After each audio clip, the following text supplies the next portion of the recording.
Le blaireau européen.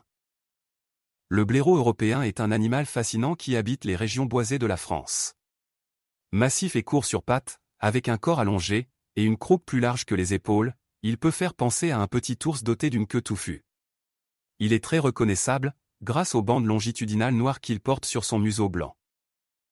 Il peut atteindre 70 cm de longueur, 90 cm avec la queue qui mesure 20 cm environ. Une hauteur de 25 à 30 cm au garrot, et peut peser jusqu'à une vingtaine de kilogrammes. La femelle est généralement un peu plus petite que le mâle.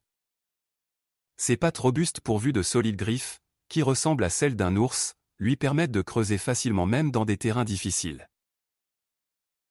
Sa petite tête d'allure conique évoque une adaptation à une vie fouisseuse.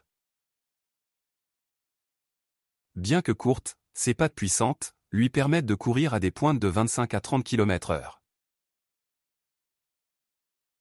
Les blaireaux européens sont connus pour leur comportement nocturne. Ils sont principalement actifs la nuit. Ils passent la majeure partie de la journée dans des terriers souterrains complexes, appelés tanières. Ces terriers sont souvent situés dans des zones boisées, près de lisières de forêt ou de cours d'eau, offrant ainsi une protection contre les prédateurs et les intempéries. Ils n'en sortent généralement qu'à la nuit tombée.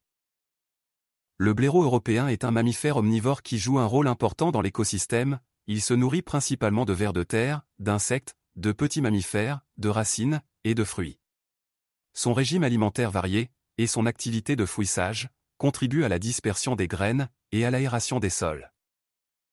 La reproduction chez les blaireaux européens a lieu au printemps.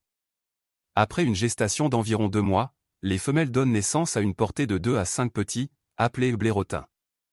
Les petits restent dans la tanière pendant les premières semaines de leur vie, avant de commencer à explorer l'environnement extérieur.